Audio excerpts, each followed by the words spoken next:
هەر ئێستا پەیمانگای سلێمانی خولی ئاڵتونی بۆ سەرجەم خوێندکارانی پۆلی 12 ڕێک دەخات. پەیمانگای سلێمانی خاوەنی زۆرترین خوێندکار و زۆرترین نمرەی بەرز. تاکە پەیمانگا لە هەموو کوردستان کە زۆرترین وانە لە خولەکاندا دەخوێنرێت و تاقیکردنەوەی وەرزی بە خوێندکاران دەکرێت. خولەکە لەلایەن باشترین و بە ئەزموونترین مامۆستایانی سلێمانیەوە دەوترێتەوە. مامۆستایانی بیرکاری: ئەکرەم ئیکرام، ئالان بارام، عەبدوڕەحمان سدیق، سامان عەبدوڕەحمان. مامۆستایانی کیمیا: عادل محەممەد کەریم، ڕێبین مەحموود محەممەد. مامۆستایانی عەرەبی: سیروان عەبدوڕەحمان. مامۆستایانی فیزیا: ئاسۆ جیهانگیر عەبدوڵڵا، خەلیل عەبدولکەریم حەقموڕاد. مامۆستایانی ئینگلیزی: زانا کاکەبرا، گۆران محەدین. کوردی: ڕزگار سابیر عەزیز، زیندەزانی: کاوە ئەحمەد محەممەد.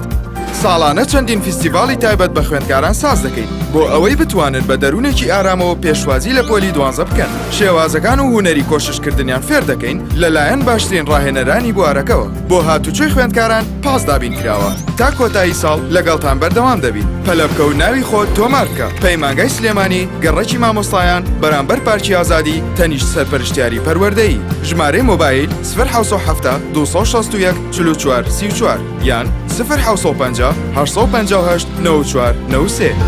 پەیمانگای سلێمانی، خەونی بەدەستهێنانی نمرەی بەرز بەدی بێنە.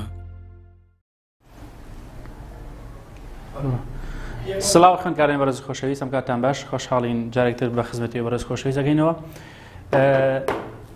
لەم لایڤێشا کۆمەڵە بابەت باسەکەم بۆیەوە: مەسادر، مەفعولی مطلق، ناسنەوەی فعل و ئەمر و نەهی، وەروەها ئوسلوبی ئینشایی و خەبەری. ئەم کۆمەڵشانە چەند فریا بکوین باسیەکەین. بەڵام هەروەکو پێشتر پێم وتن لە پەیجی پەیمانگای سلێمانی بینەری ئەم وانانە بن ڕاستەوخۆ، هەروەها لە چەناڵی پەیمانگای سلێمانی یوتیوب لێش بە هەمان شێوە بە شێوەی ڕاستەوخۆ ڕات. و هەر خوێندکارێکیش ئەگەر ئێستا بۆی ناگونجێت یاخود لە دەوامدایە ئەتوانێت دواتر بینەری ڤیدیۆکان بێت، چونکە ڤیدیۆکان سەیڤ بکرێن لە پەیجی پەیمانگای سلێمانی و هەروەها چەناڵ یوتیوبی پەیمانگای سلێمانی. هەروەها خوێندکارانی بەڕێز خۆشەویست وەکو یادخستنەوەی بۆ بەڕێستان، کاتژمێری 7 بە هەمان شێوە مامۆستا نەبەز،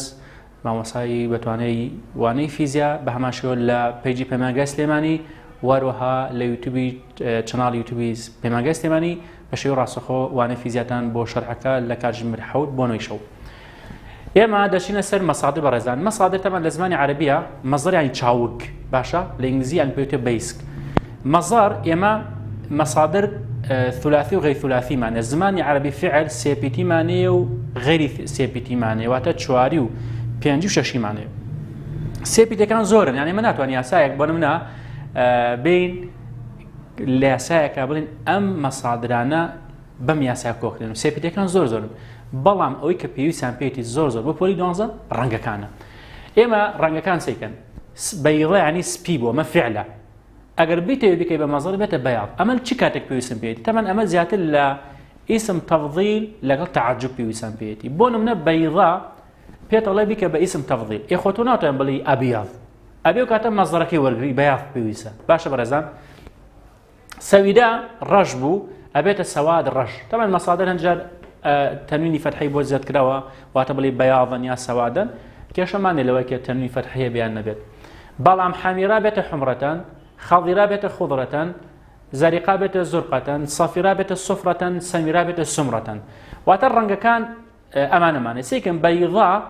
لەگەڵ سەویدا هەردووکیان ناوەڕاستیان یا واوە، کەی بە مەزەر بێتە بەیاض لەگەڵ سەواد. بەیاض لەگەڵ سەواد، واتە پێش کەوتای ئەلیفی بۆ زیاد دەکەی. بەڕێزان، ئەمە چۆن نەکرێت؟ ینی ڕەش و سپی پێش کەوتای ئەلیفی بۆ زیاد دەکەی، بەڵام ئەمە کانی دیکە سەرەتاکەیان ضەمەیە، کۆتایەکان تای مدەوەڕێ. سێکە هەمویان بینە ڕەنگەکان ئەم جەماعەتەیان سەرەتاکەیان ضەمەیە، کۆتایەکان تای مدەوەڕێ. ئەمەیان بە هەمان شێوە سەرەتاکەی ضەمەیە، کۆتایەکەی تای مدەوەڕێ. ئەمە با بە کورتی و پوختی پێتان بڵێم. من دایمەن ئاوەڵێم ئەیکەین بە دوو بەشەوە: ڕەش و سپی ملەوەن. بینتان ڕەش و سپی ملەوەن. ڕەش و سپیەک یاسایانەیە کە هەردووکیان پێش کۆتای ئەلیفیان بۆ زیاد دەکرێت، بەڵام ملەوەنەکە چێتە نا لە کۆتای تای مدەوەری بۆ زیاد دەکرێت. ئەگەر ئەم ضەمەیشی نەکرابێت زۆر کێشەمان نییە، بەس تای مدەوەرەکە زیاد دەیە. باشە بێت تای مدەوەری بۆ زیاد کردی، واتە تەم ڕەنگە ئاساسیەکان. بەڵام بۆی لەبیر نەچێتەوە ڕەش و سپی لەگەڵ ملەوە. اینجا بۆ زانیاریتان کاتی خۆی تەلەڤیزۆنی ڕەش و سپیە بوو، ئەوە لەبان خان و ئەڕیاڵێکە دانایە و ئاسنێکی درێژ و دارێکی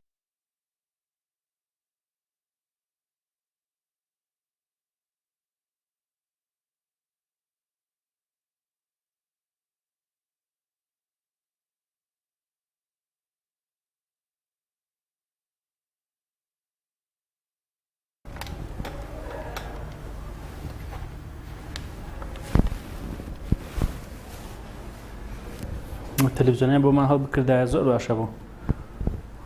بەخۆم بێم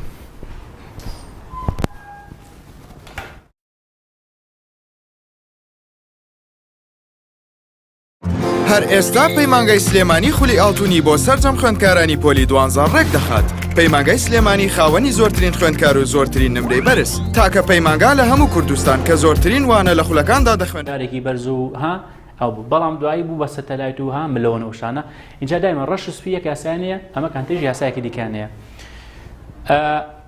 دێنە سەر مەسادری غەیر ثولاثی ئەفعەلا بێتە ئیفعال بامە بە خێرای تێپەڕێنین ئەمان پێویست نابێت یەکسەر بچینە بەشی کۆتایی بۆی کە سێکم بەڕێزم بۆی کە فکری نەساکتان بە خێرای پێ بدەم فکری بابەتەکەتان پێ بم و زۆر کاتمان لێ نەگرێت. سێکەن ئێمە ئەکرەمە بێتە ئیکرام واتە ئەفعەلا بێتە ئیفعال ئیتر ئەکرەمە ئیکرام ئەحسەنە ئیحسان ئەخرەجە ئیخراج وشيء اجتماع بيت اجتماع امتحنا امتحان انتصر انتصار وشي هذا انكشف بيت انكشاف انقلب انقلاب انكسر انكسار امان يا سايا احمر بيت احمرار اصفر اصفرار اخضر اخضرار استخرج بيت استخراج استكبر استكبار استعمل استعمال اكسيرم جماعتها بكين طبعا وزني افعل هو افتعل انفعل افعل استفعل هر پێنجان ئەگە سێریکن ئەمانە چۆن کراون بە مەسەر بۆی لە بیر نەچێتەوە ئەمە خۆی یعنی ئەوانی کە 4 پیت و 5 پیت و 6 پیتن نۆ مەزدەرمانێ باشە نۆ دانەیە پێنجان بە یەک یاسا کۆ بێتە پێش کۆتایی چی بۆ زیاد کراوە ئەلیفان بینتانە پێش کۆتایی ئەلیفیان بۆ زیاد کراوە هەر پێنجان کاتێ فعلەکەمان بە هەمزە دەست پێ بکات بینتانە واتە ئەگەر فعلەکەمان فعلی ماڵی تەمەنوانە فعلی ماڵین هەمویان ئەگەر فعلەکە بە هەمزە دەستی پێکرد تەنها پێش کۆتایی ئەلیفێکی بۆ زیاد کە بێتە مەصدەر ئەکرەمە ئیکرام ئەحسەنە ئیحسان انتصر انتصار انقلب انقلاب اصفر اصفرار استكبر استكبار بینتانە واتە ئێستا پێنجانە پێنجان ڕۆژ پێویستە هەنی زۆر بە ئاسانی لەبەریکە مەسادر بۆی کێشە بە دروست نەکا چکە مەسادر پێویستە بێ بۆ مەفعولی مطلق بۆ ئێستا باسی یەکەم کەواتە من ئێستا ئەگەر فعلەکەم بە هەمزە دەستی پێکرد پێش کۆتایی ئەلیفێکی بۆ زیاد دەکەم ڕێک دەبێتە مەزەر ئەو پێنجان ڕۆیشت باشە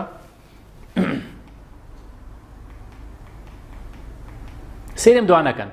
تقدم تقدم تباعد تباعد تقدمە پێش کۆتایی فەتحەیە دەیکەین بە مەزەر بێتە تەقدم واتە و فەتحەمان گۆڕی بۆ ضەممە تەباعەدە ئەبێتە تەباعود ئەم دوانە هەردووکیان تەنها بە گۆڕینی فەتحەی پێش کۆتایی دەبێتە مەزدار تقدم تقدم تكبر تكبر تخرج تخرج تحسن تحسن أمانة تباعد تباعد تعارف تعارف تعاون تعاون تصالح تصالح كاتي فعل كمان بشي دسويك بتا ها بينتانا اگر فعل ما تمن فعل ماضيش أمانة اگر فعل ماضي بتا دسي بيك تمن هادو كان بينش بيتين اگر فعل كمان بتا دسي بيك تنا فتحي بيش كوتاي بقرا بوضما رعق دبته مصدر جاء طبعا همش انا مو جرين تبع تفعل تفاعل تقدم تقدم تكبر تكبر بتابتي لمصدر مؤول زور بيسان بيتي تا اسم مصدر مؤول بما بيت 4 جار لامتحان وزاري برسياري لسر هاتو توا هر 4 جارك ام وزن بو تقدم تقدم يا سايك فعل كتير معناها قدم بيت تقديم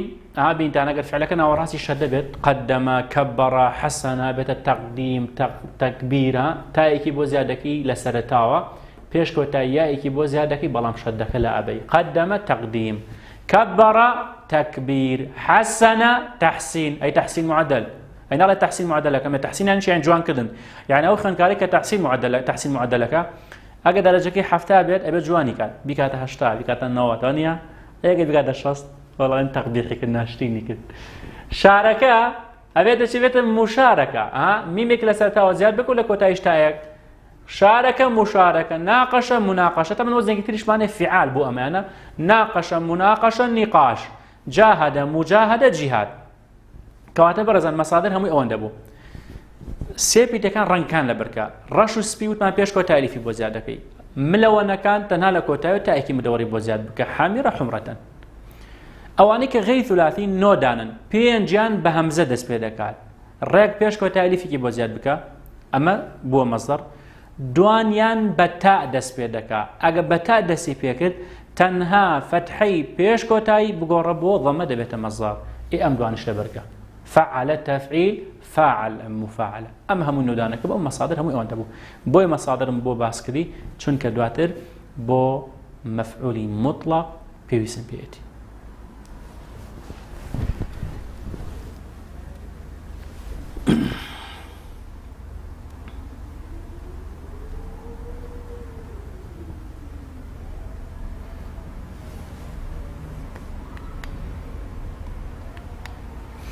برزان دشينا سر بابتي مفعول المطلق باشا برزان مفعول المطلق مفعول المطلق اما قلت شوار مفعول معناه بيشتر جوان باسكن المفعول لاجله مفعول مطلق معناه مفعول لاجله معناه مفعول به معناه مفعول فيه معناه قلت انا قال وزاري وتي ما تحته خط مفعول او هي اللي بجير ده هاتو مفعوله او من یان مطلق هەڵە بژێرم یان لی ئەجلی واتە بیهی و فیهی بۆ دەرەوە ئەم دوانە نییە باشە ئەم دوانە هەڵ نابژێرم چکە کەوتی مەفعول ما تحت و خەط مەفعول ئەوەی هێڵی بەژێر دەهاتوو چ جۆرە مەفعولەکە یان لی ئەجلی هەڵە بژێرم یان مطلق بەڕێزان ئەگەر کێشەی ڕەنگ هەبوو کێشەی دەنگ هەبوو بە کۆمنتێک جەماعەتی کۆنتڕۆڵ ئاگادار کردو بۆی ئاگادارمان بکەنە بووی ئەم کاتێک کە ئێمە لێرە وانە شەرحەکەین بۆی بەڕێستان سودمەند بن نەکەوەی کە دەنگ نەبێت یاخود وێنەکان ناشرین بە کێشەیەکە بەر کێشەیەکە بوو بەڕێزێک جەماعەتی کۆنتڕۆڵ ئاگادار کاتەوە بە کۆمنتێک بۆی بتوانین چارەسەریکەین کەواتە مەفعول مطلق مەفعول ئەجلی مانەیە مەفعول مطلق چییە؟ مەفعول مطلق بەڕێزان مەصدەرێکی منصوب واتە مەصدەرێک فتحەیان تەنوینی فتحەی بەدایمە کەڵی منصوب یعنی چی؟ فتحەیان تەنوینی فتحە ئەم دوانەی هەبوو ئەوە ڕێکەڵی مەفعول مطلق کاتێ مەصدەرەکە لە پێش فعلەکەیات بە فعلەکەی بێ لە خۆی بچێ بەڕێزان سەیریکەن هاجم المقاتل على العدو هجوما كسي دەکەم ئەوەی کە منصوب بێت ئەم وشەی منصوبە ئەوەت تەنوینی فتحەی هەیە کەواتە مەصدەرێکی منصوبە بەڵام ئەی مەفعولی مطلق ئەبێت چۆن بێ ئەبێ فعلەکەی لە پێش خۆی هاتبێت بابگەرم بزانم وشەیەکەی ها و جیم و واو و میم تەمان شەرت نییە 100% لەو چاگەدار بن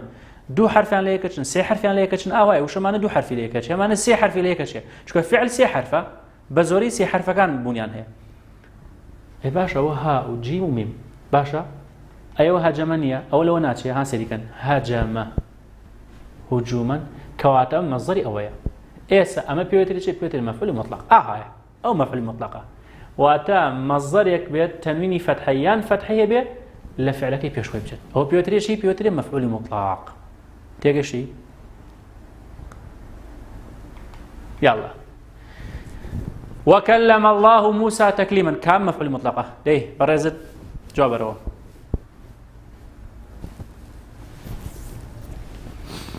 أي رأيتو كمان بيه بانيا وشي تكليما تنويني فتحي لبيش وشي هاتو كلماتو كواتو مفعول مطلق إسا أقدر بمفعول مطلق أو دوما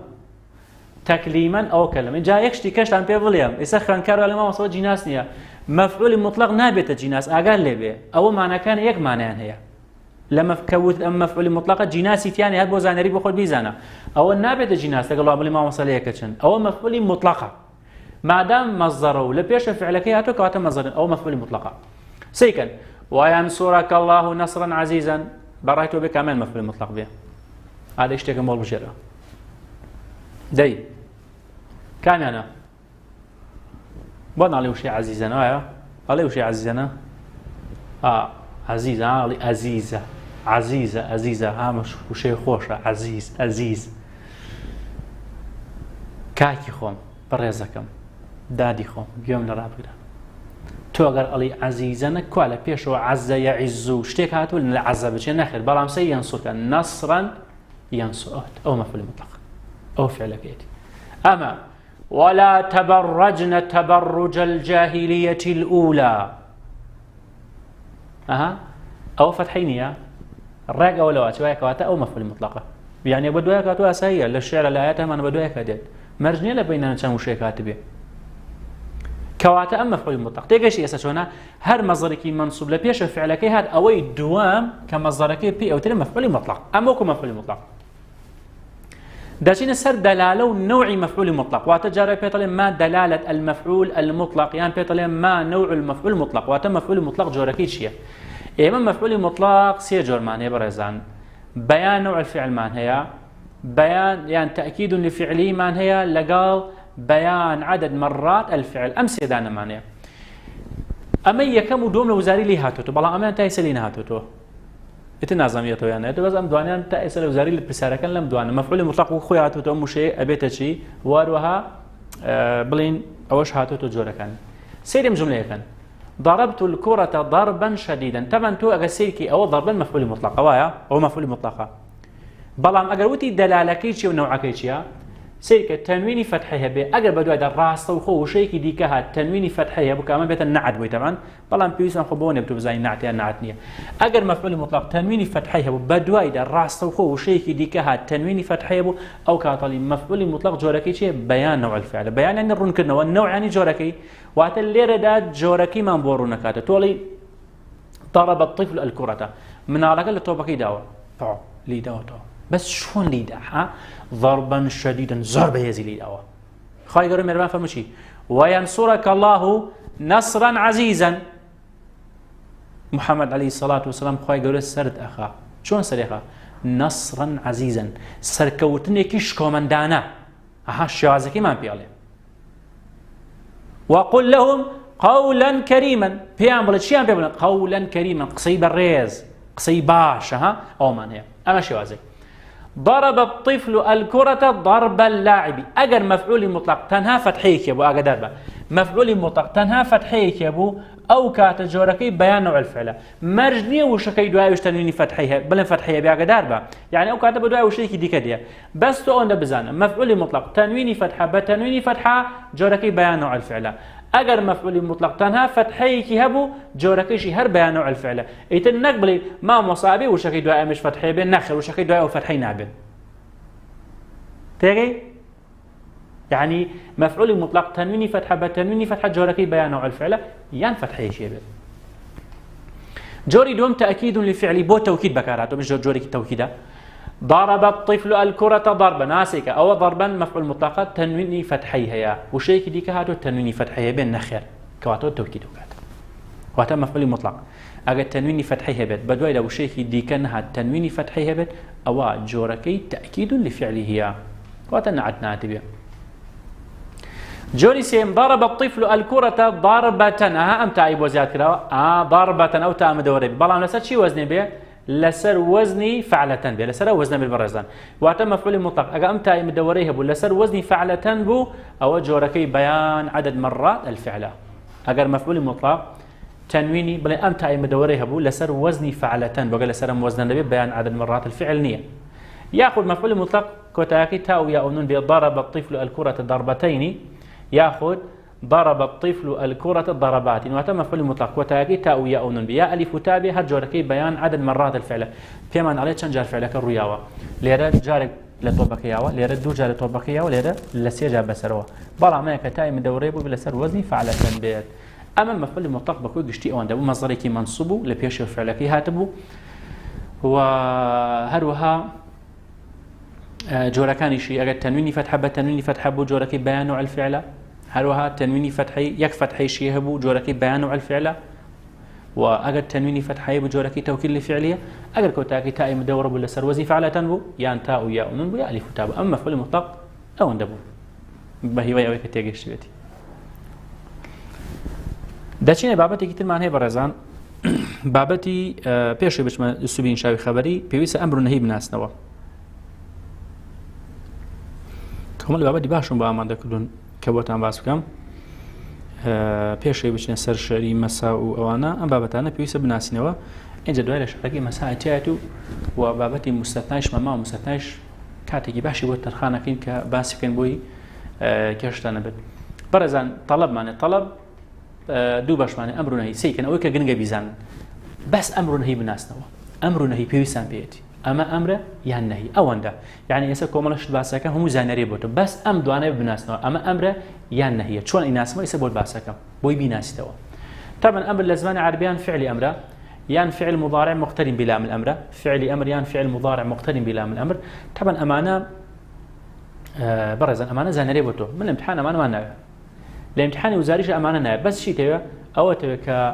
يان بلين سيكا علي شيء علي أو بون أمر يان نهي أمانة زانري بوتو تون فعل أمر وفعل مضارع مقترن شو بلام الأمر شون الناس توا بود باسه كم بلام بس أمدوانا بيوزا إذا باسه كم شون الامتحان بيناس توا كوات أمر بان بيوزا سيكا سكون أمر زانري بخود بلام أقرو شيء بين دائما سي حركة كوتاي بكبرزم لأن سكانة لو زاري حركات بو أكاد بنا علي أشكر اذهب فاخرج باول أمانة انكشف استعمل انتصر يعني كاتك بتابتي وشيك بيني سرتاكي همزي وصل بو همزي وصل يشي لسرنية أقل كوتاي سكون بو يكسر أمره طبعا فهم بو إذا نجار فاي بيقولك وفاكل يبكر فحرفي عطفة يعني فاي السبب يجار وحيا يعني فاكك يا شماني بلام وشيك تنبيني سرتاكي همزي وصل بو كوتايكي سكون برك وامره كواتمن امامها بيسب بيطلم امرها بيسيك بوكيو امر بيوسا تول لسر امر بالريار ديالي اسلوبك انشائيه خبريه لسر امر بالريار اديك علينا نمطك اعازيه لسر فعلي امر بالريار اديك علي خطابك مباشره اي جرنج امرك بناستو بوي امر جرنج بيناس جوان ام بابتانا زبطك سيم جماعتك وشي ذار داع ام جماعته اما برزان أمر شيء بتابت بناسر وشيء ذر لقال دع أمدوانا أم فعلي أمر لزمان عربية وأمدو شمانة هيبته غير أمانة سيم جماعتي لكن وشيء صيف بيع صم قل دو حرفا لا دو حرف ديكاتو حرف يكم يان كسرية يان ضمية أها بنت أنا قول شيء تاميني دو حرف بو حرف يكم كسر بو يان ضم بو كوتايكي سكون بو وريك أمره زور معنى لم جماعته كن عد زور سوق أمانة نكان أمانة عيش طيب ضيع ثيق جد زين هم يكسروا كوتايكي سكون كواتو شيء تاميني سرتاكي سكون بو يان ضم بو كوتايكي بل عفوا سرتاكي كسر بو يان ضم بو حرف يكم ضم يان كسرة يان ضم يهبو كوتايكي سكون بو رك بريتي الأمر بلام أقداري وشيء من حرف جرة عن حرف جرة من موصولة استفهامة لم لن كم قد أماننا بالمفعول يعني دو حرف كوتايكي سكون وأنا حرفا من لم كم قد لن أمان هم ينشين همان حرفنا وأنا بالفعل أمر أقدر من شوازة المعنى طبعا أمش بوختان بس أمانة أمر بناسنا وباشا سيكن أمانة كم بيتن سي بيتن بينت أنا سي بيتن هم سي بيتن حرف يكم همزة حرف يكم همزة كوتاكي يان ضمية يان كسرية يان فتحية أجا وشيك بني سي بي بو سرتاكي همزة بو همزة وصلة كوتاكي ضم بو يان كسر بو يان فتح بو أيش بريتي الأمر طبعا بوي فاء دائما شو فاءكي بيولي كان جات تلفزيون جالي تولي سي بي ما هو موصعوني وشار بيتا يلا ما فاء ليك رو فاء زيايا بيولي كاو تو تدسي حربه ما هو وصلت تدسي حربه وش حرف إيه ده ورا أنت لبنا ما مربك باب فاء حرف ليكي زيايا وليك رو أگر پھر لین حق باب بردم تمام كواتا فاء ليو كرا كواتا سي حرفا حرف يكم همزه بو كوتايقي ضم بو يان كسر بو يان فتح بو راك اوج بريتي الامر باشا امش معناه جماعتك لفعل امر جاري كوتايكان ام جماعتي واو يان ياء يان الف اعلموا استخدموا قولوا شاركوا انظروا اما ارحمي قولي اسجدي كوني اعملي او انا ابدا هموي بدأت همزه وسط تنبيني امانه بزوجات شاركا انظرا استعمل امانش امر كواتا ما امر بس سيك نفعل امر كم بيويسا نحذف في حرف علو حذف نون بيويسا بس ناس نوك كواتا فعل امر بوش وازان اسمه حرف كوتاي سكون بيت بومباس كدي يان سيبيت وسرتاكي همزه كوتايكي ضم بيت يان كوتايكي واو يوم الف امانه بريتين لا ئەمر ئیتر من ئەمە پێویستە لە امتحانە جاروای هاتوۆتەوە وتوێتی بۆ نمونە بۆنە فەدعوا الله مخلصین له الدین ئەڵێ بۆنە ئەمە پێوتون ئوسلوبەکەی ئینشائیە بەڵام چی تێدایە تۆڵی ئەمری تێدایە بۆیە ئەڵێم پێویستم پێێتی یان پرسیاری وزاری هاتوۆتە وتوێتی دێڕێکی پێداوین وتوێتی ئەم دێڕە نەمەتەقەی ئاعازیە بەڵام بۆشی ئاعازی ئەمری تایە نەهی تایە نیدائی تایە بۆ ئەوە پێویستم پێێتی ئەمە شێوازێکی ئەمر ئەمە فعل مضارع مقترن بلام الأمر ئەمیش بۆ خۆت زانیاریە سکوونەکەش بۆ تۆ باشە سەیری ئەم جەماعەتەکەن کاکە ئەم جەماعەتان بینیوە ئەوە لی ناو لا کێشەی سەوزە بمدانێت لی فەل وەل ئەتوان جارێت ثمەش بەکارهاتوە بەس ئەمسیان لی فەل وەل لە دوای لی فعلێکی مضارعات و یەخروج يذهب يشكر واتەکرد لە دوای لی فەل وەل فعلێکی مضارع هات کۆتایەکەی سکون بوو ڕێکەوە ئەمرە بۆیە ئەوە تەرکیز کەسەری لە دوای لی فعلێکی مضارع هات کۆتایەکەی سکون بوو ڕێکەوە ئەمرە باشە لە دوای لی فەلوەل فعلێکی مضارع هات کۆتایەکەی سکون بوو ڕێکەوە ئەمرە باشە ئەوە شێوازێکی ئەمر سێم جەماعەتەکە بە ئەمانەش بڕێنسە بۆتان ڕوونەکەمەوە ئەگە سێکەی لە دوای لی فەلوەل لە دوای لی فەلوەل ئەگە لە دوای لی وەل فەل فعلێکی مضارع هات سێ حرفە و بیتانە یەدعو سێ حرفە یەرمی سێ حرفە یەسعە سێ حرفە ئەگەر لە دوای لی وەلفەل فعلێکی مضارع هات لە سێ حرف پێک هاتبوو کۆتایەکەی ضەمە بوو یان کەسرە بوو یان فەتحە بوو ئەوش بریتێ لە ئەمر ئەوش بریتێ لە ئەمر باشە بۆیە ئاوا بینە بخوێنن ئەوە لی ئەوە وەل ئەوش ئەلیف ئەگەر لە دوای لی وەل فعلێکی مضارع هات کۆتایەکەی واو بوو یان ئەلیف بوو لە دوای لی وەل فعلێکی مضارع هات کۆتایەکەی واو بوو یان ئەلیف بوو ئەوە ڕێک ئەوش بریتێ لە ئەمر باشە کەواتە ئێستا سێ حاڵتمانەیە هەموو ناسێکە لی وەلفەل هەر کامێکیان بێت لە دوای فعلێکی مضارع هات کۆتایەکەی سکون بۆ ئەمرە لە دوایەوە فعلێکی مضارع هات سێ حرف بوو کۆتایەکەی ضەمە و کەسرە و فەتحە بۆ ئەوش ئەمرە لە دوای فعلێکی مضارع هات کۆتایەکەی واو بوو یان ئەلیف بوو ئەوش ئەمرە وهروها وشەی مەهلەنیش ئەمرە ئەمە ئەمرەکان وابن ینی فعل ئەمرمان نەبوو فعل مضارع مقترن بلام الأمرمان نەبوو بەڵام هەموویان پێیان ئەوتری ئەمر هەر هەموویان پێیان وتراوە ئەمر باشە یعنی کەواتە بەڕێزت پێویستە ئەمر بناسیتەوە نەهی زۆر گەنگە چونکە لا جۆرمان زۆر ینی خوێندکار لەگەڵم بابەتە کێشەیە بەڕێزان ئێوە پێویستە لا بناسنەوە لای ناهیە یان نەهی بناسنەوە چەند حاڵەتێکە بۆت باسەکەم ئەمانە زەبت کە ڕێک ئەمانەشی ئەمانە بریتین لە نەهی ئەگەر ئەمانە نەبێت کەواتە نەفیە من نەهیم پێویستە بێت باشە سەیریکەن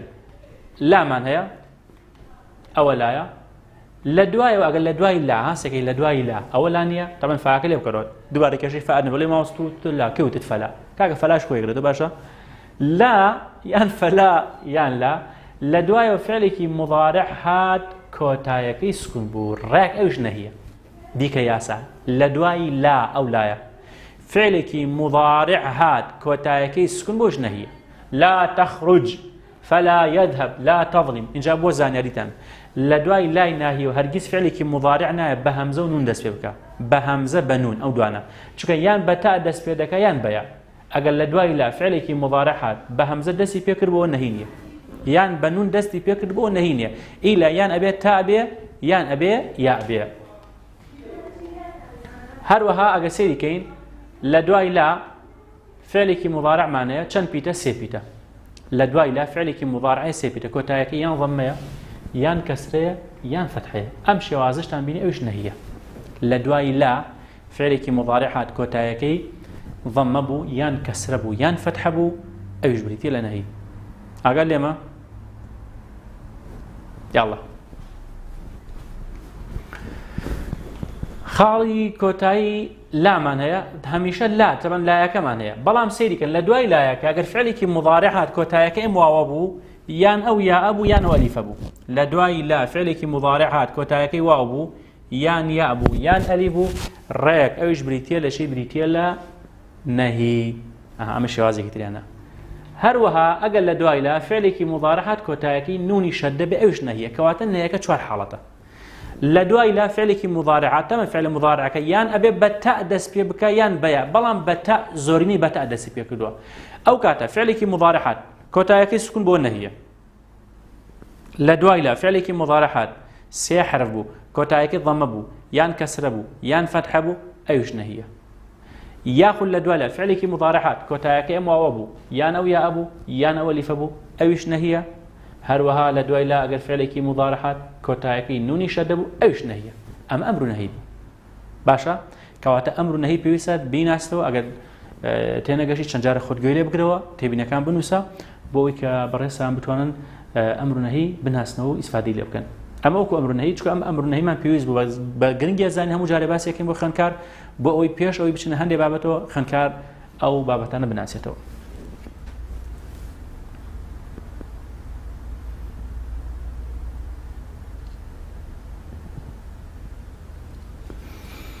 دەچینە بابەت یەکەم ئوسلوبەکانمانێ بەڕێزان ئێمە لە پۆلی 12 چەند ئوسلوبمانەیە سێ ئوسلوبمانەیە ئوسلوب الئینشائی ئوسلوب الخەبەری ئوسلوب الشەرطی سێ ئوسلوبمانەیە من ئینشاوی خەبەری بۆ باس دەکەم شەرطی لە وحدەی سێیە بۆ باس ناکەم ئوسلوبی ئینشائی لەگەڵ ئوسلوبی خەبەری لەگەڵ ئوسلوبی شەرطی ئەم سێ ئوسلوبە چۆن بناسینەوە با بینە سەر ئوسلوبی ئینشائی بەڕێزان ئوسلوبی ئینشائی دوو بەشە ئینشائی تەڵەبی لەگەڵ ئینشائی غیر طلبي واتە ئینشای کرێ بە دوو بەشەوە لە ئیمتحانی وزاریە جارە وتێتی ئینشایی تەڵەبی ئینشای غیر طلبی ئەوەی داوە ئوسلوبی ئینشایی چیمانێ ئەمر ئێستا باسی ئەمرم بۆ نەکردن هەر جملەیەک ئەمری تێدا بێ ئوسلوبەکەی ئینشائیە ئەگەر وتی ئینشایی تەڵەبی و غیر طلبی ئینشایی تەڵەبی ڕەبژێرم نەهی باسمان نەکرد ئێستا هەم بۆ ئێرە پێویستم پێێتی ئیستفهام نیدا تەمەنی ئەمانە ئینشایی تەڵەبین لە بەرامبەرە تەڕەجی لەگەڵ تەعەجوب ئەمانە ئینشای غیر تەڵەبیان پێوتر تەبان هەنجار بە هەنێ مامۆستای بەڕێز مەدح الذەمی باس کردووە قەسەمی باس کردو ئەوانیش خۆیەتی بەڵام خۆی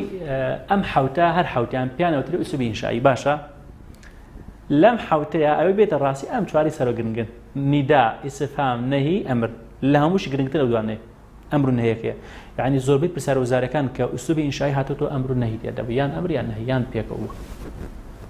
تركيزك سەر دوانە باشە ئوسلوب ئینشایی دەلالەکەی چییە شدة الانفعال یاخود الانفعال والتأثير بۆ ئەمە لەبەرکەن ئەزانی وزاری چۆن هاتووەتەوە وتوێتی بۆ نمە ئینشایی تەڵەبی یان غیر تەڵەبی جاری وای ئەزانی چی بهێنا دوو جاریان سێ جاران پرسیارە هاتووەتەوە وتوێتی استخدم الشاعر للتعبير عن شدة الانفعال استخدم الشاعر للتعبير عن شدة الانفعال أسلوب الإنشاء الشرطي الخبري واتا شاعر بو شدة الانفعال چی أسلوبێکی بەکارێنەوە ئەڵێ ئوسلوبی ئینشایی ئاوا هاتوتەوە بۆیە ئاگار لێبێ با بچین سەر خاڵەکان یەکێک باسیکەین باسی ئەمرمان نەکرد ئێستا و دێڕا دێڕێکی ئاوات بۆ هێتەوە ئەڵێ ئەمە ئوسلوبەکەی چیە تەمەن بەڕێزان سەیکەن بۆی بیزانن لە زمانی عەرەبیە با نشتام زانێریشتان پێ بڵم قەیناک چی بکوژانانەوە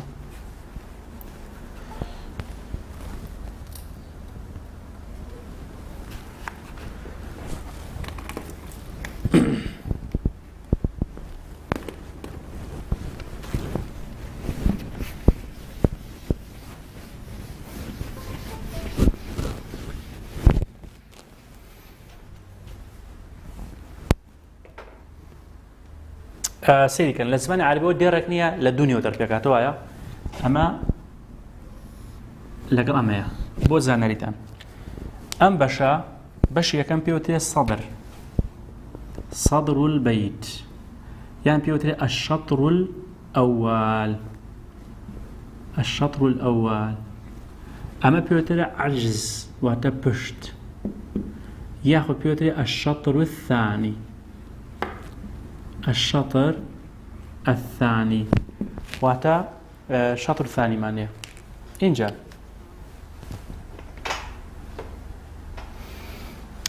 هەموو پێکەوە ئەم دوانە هەردووکیان پێکەوە هەموو پێکەوە پێوترێکی ئەمە پێوترێ البەیت بەیت باشە ئاڵمانەی تۆ بۆ نەکە پێوترێ بەیت جا من ئەمە بە شەرش بۆ خوێندکارەکان ڕێکم خستووە سەدر واتە سینگ واتە سنگ عەرزیش هەر پشتە بۆ لوتکە بڕۆ خوددا لە پشتە سەدر واتە سنگ عرضی شەر پشتە چکە مەشارەکە بەش یەکەمی وەکو مرۆڤ بێ بەش یەکەمی سەدر بەشی دومی عرزە سەدر واتە سنگ عرضی شەر پشتە بۆ لووتکە بڕۆ خوددا لە پشتە ئەمە جاری یەکەم وەڵین جاری دووەمەڵێن چی سەدر واتە سنگ عرضیش هەر پشتە هەر کەس نەیزانی حەق یەک مشتە لیتی هەروەها کاڵی بیت سێکەمە الشطر الأول والشطر الثاني وایە الشطر الأول والشطر الثاني الشطر الأول والشطر الثاني پێکەوە بیتن ئەگەر نایزانی ینی کاڵێ بیت هەردووکێک دێتەوە الشطر الأول والشطر الثاني پێکەوە بیتن ئەگەر نایزانی واتە کاڵێ بیت هەردووکێک دێتەوە باشە ئێستا بیتێکم لە بەردەستە کەوتی بیت بۆ نە یەکەم جار بۆ دوای ئینشایە گەڕن ئەمر نەهی نیدا ئیستیفهام هەرچیەکی تیا بوو ئیتر لە سەرەتاوە بوو لە ناوەڕاستەوە بوو لە کۆتاییەوە بوو ڕێک ئەڵێم ئوسلوبەکەم ئینشایە کەواتە لێرە وشەی ئاعطینی فعل ئەمرە کەواتە ئوسلوبەکەی ئینشایە هەرچەند ئاطلیقشی تێدا ئەوەتە دیارە سکوونەکە دیارە کەواتە ئەم دیارە ئوسلوبەکەی چیە ئینشاییە دەلالەکەی چیە شیدەت الانفعالە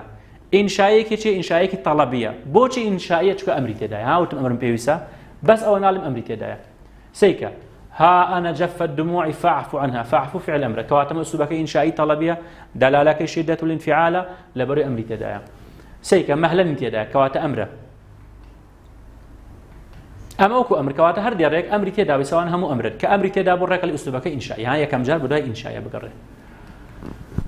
نهي إصل يا فؤادي لا تسل لا تسل نهي لا أكوتاك اسكنا كوات النهي عليه أسلوبك كمان إنشائية إنشائي طلبية دلالك شدة الانفعال بوشي إنشائية لبروي نهي تداي رك لوزارية برسالة وهاتو تيس أم دري هنا ولا برسالة كوزارية أويت ما يدل على الأسلوب الإنشائي ورود هل بجارنا كان الأمر النهي التمني الترجي واتو بيو توين أما أسلوبك إنشائي بلام شي تداي أمري تيا نخر أمري تداني تمني تيا ليت نخر تياني ترجي لعل تداي نخر أي نهي تداي بلا ونهيك لا تحسب أو النهي كواتا أسلوبك إنشائية فلا تقولي ها نهي تدايا واتهرس لك نهي تدا بأسلوبك إنشائي وطاو خب باشي يكمي جملة فعلية بس ما دام نهي تدايا طبعا كيفش تدايا بالله ما جاري بس نهيكين كواتا أسلوبك كمان إنشائي أما خالي دوم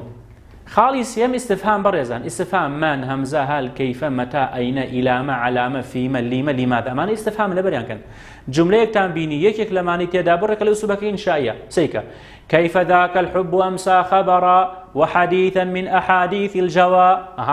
كيف تدايا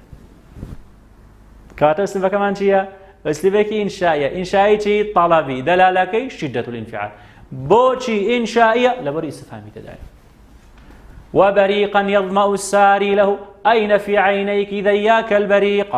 أينيك كوات أسلوبك كمان إنشائية قول أن يدير دوما بس كوتي بيت هموي أقري سيري هموي أقري من قيدك أدمى معصمي لما أبقيه وما أبقى عليه لما يا استفهامه كوات أسلوبك كمان إنشائية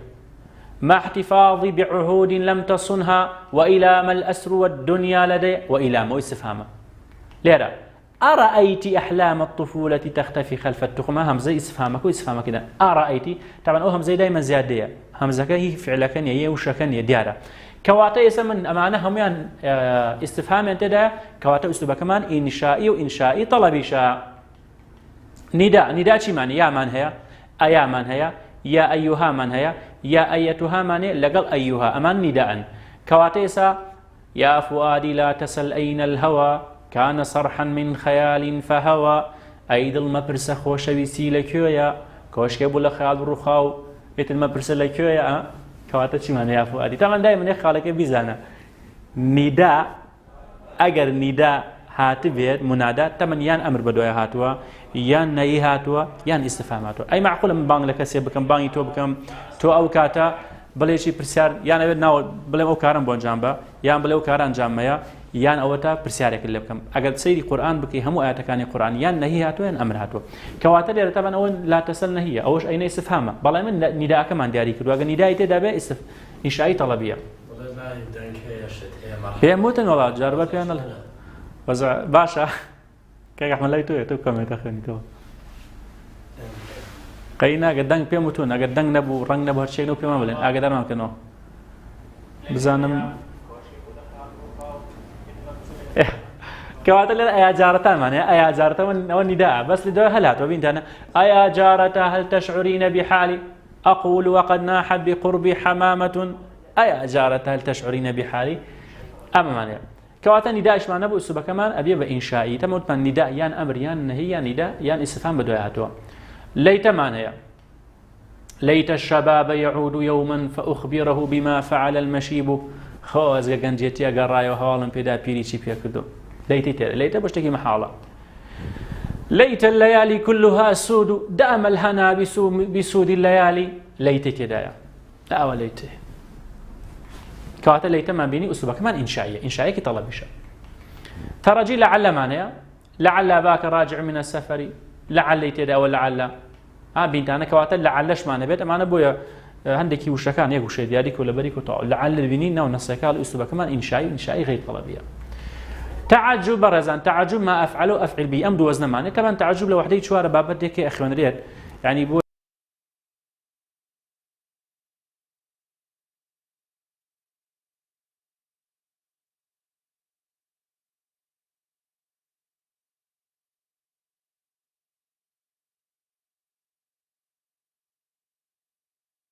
أحمد وشأنا أسهل لبري إيرا كردستان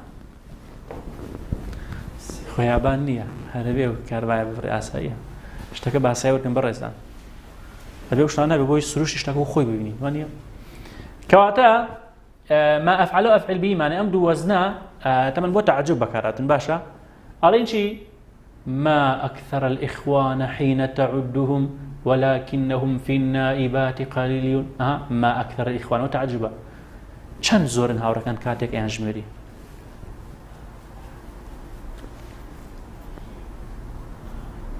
زۆرن بەڵام وەلاکینهم فی نایباتی قەلیلون کاتێکەوەیتە ناخۆشە چەند کەسێک لەگەڵ تۆ ئەمێنێتەوە هاوڕێی ڕاستەقینەوەی کە هەموو شە لەگەڵ تۆدا ئەمێنێتەوە بۆیە قسەیەک هەیە زانایەک قڵێکی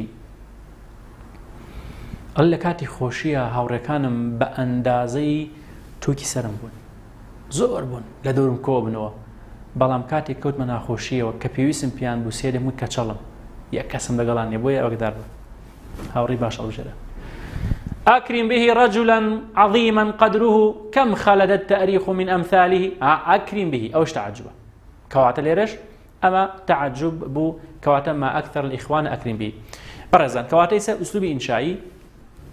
أمري تيابو إنشائية نهي تيابو إنشائي طلبي أم دوانا زوزر قننق بوي باسي أمر النهي بو كردي بيشتر وهروها استفهام نداء تمني ترجي تعجب أماني تدابو أسلوبه كمان إنشائية باشا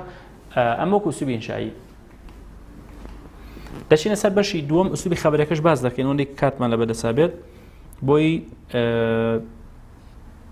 تاو کاتژمێر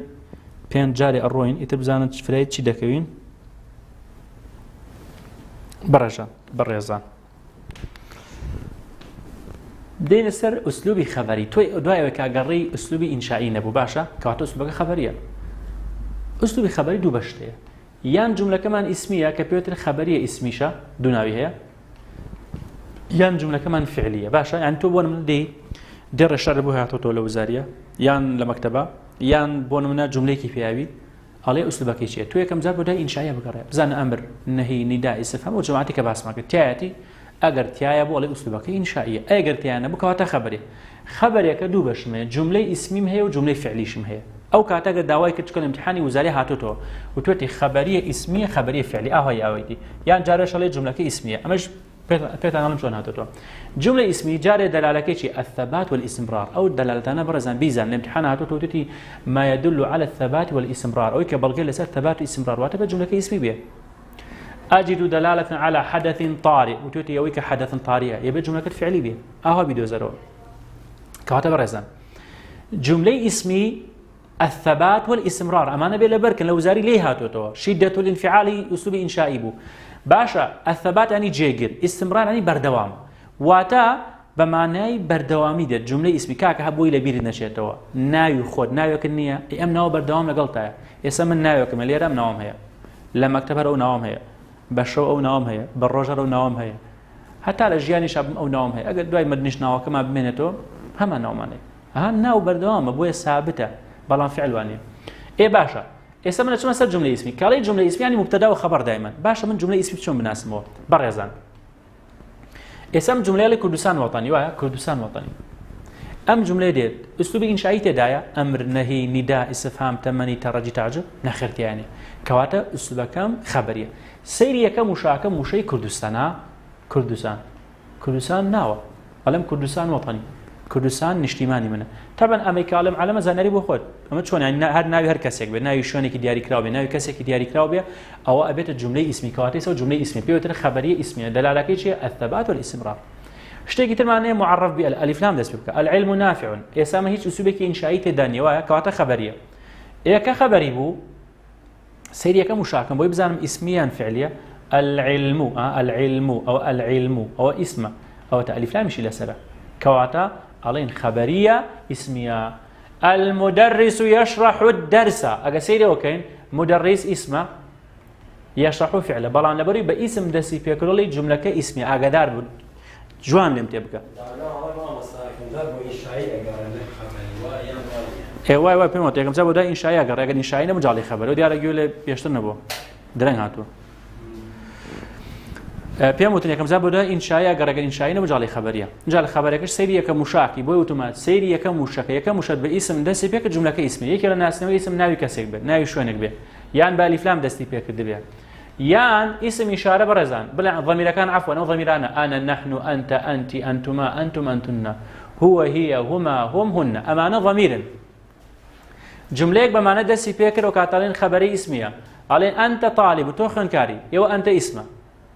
كواتا إنشائي نجار إنشائي تدانية إلى بري بأنت دسي بيكون كواتا ضميرة كواتا لخبر اسمية يعني ولا أنتم عابدون ما أعبد طبعا لا يكن لا نافية لبري فعل مضارع بدوي ناتو لدوي واو لا طبعا واو لا ما وأمانة حرف أمانة وكوية زيايبن تو كدي أنتم دسي بيكون أنتم اسم كواتا وجملة اسمية بلا شات بتقول لا يكن خو النفي نهار أما النفي خو نهي ناتو فعل مضارع ناتو أو توار حالتي كبون باس كدن اسم إشارة هذا هذه ذلك تلك أولئك هؤلاء اسم آياته ذلك الكتاب لا ريب فيه طبعا لا يبدو فعلك مضارع ناتو بو النفي النهيني هلا نكي أو النفي من نفي من النهي أي كاب إنشاء نفي تو النهي كزبطك هرشي النهي نبو نفي يسوي فعل مضارع بدو ناتو كواتا النهي نية نفية باشا كواتا نهي كاريغري بو من درسناك إيه كواتا أسلوب كم خبري بلام يكم وشم ذلك اسمه قال اسم إشارة معقول بلي فعل اسم إشارة من ذي ديارة أم جارة بوتي بكم دوبارة يلا جبرا كواتا ذلك اسمه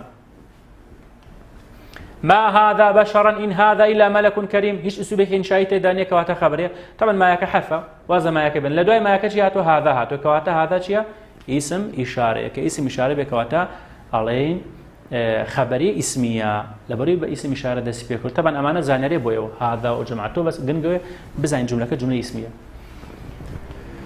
هروها اسم موصول الذي التي الذين جملة بوانا دس بك الذي هم فيه مختلفون كواتا اسمه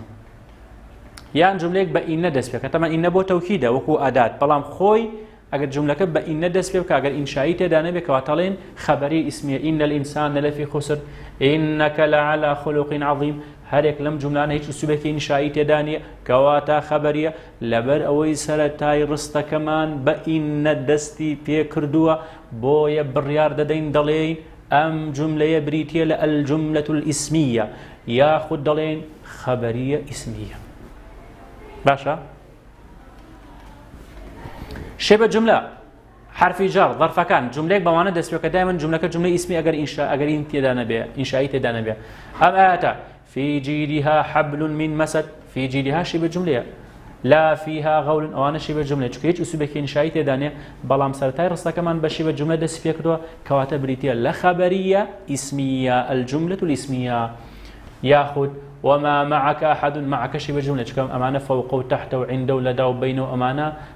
ظرف يعني ضميرا بيا ولكيت بوي كواتا معك بريتية لا شبه جملة أما واو أمانة زيادة حرفا كاريجري لسر جملة اسم جملة فعلي درسنا كان بوي وكويا هنبن معك أحد معي صديقي فوقي سماء وتحتي أرض أو أنا هموشيا همو بريتي لشبه جملة كواتت جملة بشبه جملة دس بكت على جملة اسمية كواتت جملة اسم بمعنى نسلوا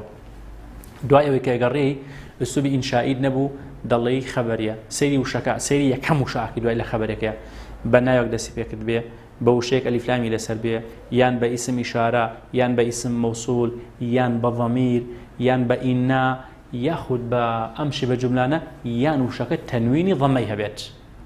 تەنوینی ضەمەی هەبێت ئەوش بریتە لە ئیسم کەواتە ئەمانە بریتە لە خەبەریە ئیسمیە باشە بەشی دووەم لە جملە ئوسوبی خەبەری کە باسی کەین جملەی فعلیان پێوترێ خەبەریە فعلیە وتمان بێ بە دوو بەشەوە خەبەریە فعلیان خەبەری ئیسمیە کە دەلالەکەی چی الحدث الطارئ ها دەلالەکان بزان چکە لە وزاری سێوشا بس سەلاماتەوە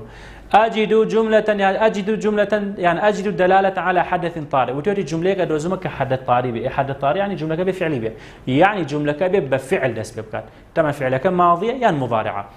إكواتا أقبلي أو كاتلي خبرية فعلية جملة فعلية شكل لو زاري هاتو توتيري شيء أم درسية إنشائية طلبية إنشائية غير طلبية خبرية اسمية خبرية فعلية كتو سيركي جملكات إنشائية نبوة كواتا خبرية بلام خبرية كآية اسميا فعلية أو كاتا بزاني بفعل دسي فيها كذوة يعني باسم دسي فيها كذوة بوي بيسام بوهايا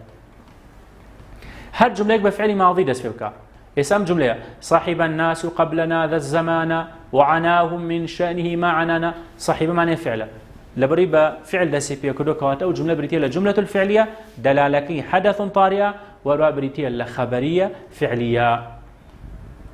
هروها فعل اگر فعلك ام ضميراني بيقول لك تو تا تي توما تمتنا او كاتا او بريتيل لفعلك ماضي طبعا امانه شبنا فاعل يصال شيء انبئت ان رسول الله او عاد يسيك تو بانبئ لك وكاتا انبئ فعله يسوي فعله يا جمله كم بفعل دسي بينك كدو كواتا بريتيل خبريه فعليه جمله فعليه يعني برزان وشيك تنبين ام تايسكني بيقول لك ابو شيء فعله ستولي ذهبت سانا الى المدرسه ذهبت او فعل كواتا باسانو مدرسة اسم مادام بفعل دسي بيكدوا أو بريتي لخبر فعلي طبعا خد طول داود ناكري لتوبل فعل كد ماضيا مضارع ما نزان يري بو خد بزان أمانة فعلا تيجن لهم خو الامتحان بدنا له بولين كام فعلي ماضي وكام فعلي مضارع وفعلك مدارك أو بيطلع أم جملة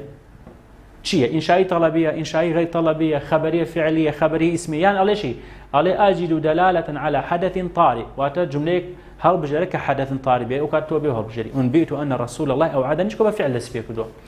ياخذ فعل مضارع أرى قبر نحام بخيل بماله كقبر غوين في البطالة مفسدي أرى معناه كواتو فعله كفعل بو كواتل خبرية فعلية ياخذ أماته يريد الله بكم اليسر ولا يريد بكم العسر برزا أم لا يهاتو لا نافية شكبو سيك فعل مضارع كما كوتايك سكون يا ميك سيبيت نيو كوتايك ضم بيو شار بيتا كوتايكي واو ياء الف ونون يشني كواتو لا نافيه كلا نافيه بنايك بانشائي كواتو تم نهيم بيوسا يا باشا كواتا يريدون هيا يريدوا فعلا كواتا ام اتبريتي لخبريه فعليه خبريه فعليه باشا طبعا هو مقابله شي كابو زانيريتان يريدوا لقال لا يريدوا دجيكن عسر يسر دجيكن او كواتا مقابله تدايا او بزانيريتان باشا تشيتر شي تقريبا او مقابله تدايا هروا اگر يسر عسر شو رغري هم بوكو وشكاو خويان ابنا طيباق شو دجيا كان يسر عسر بتنها خوي اگر يسر عسر بتنها ورغري طيباقا جناسيشن شو ليك حرفا جوازن او زوجتي كده باش كواتا اگر كوتا خال كوي باسكين اگر هرو شيك تام بيني يا جمله تام بيني بسين بسوف قد لقد لم لما لن دسي فكت يكسر بزن او جمله فعليه بالام بمجك انشائي تدانبت يصال شيء سيصلى نارا ذات لهب سينك حرفة يصلى كواتا فعليك مضارع كواتا أو أعتبرتي لخبرية فعلية يعني جملة فعلية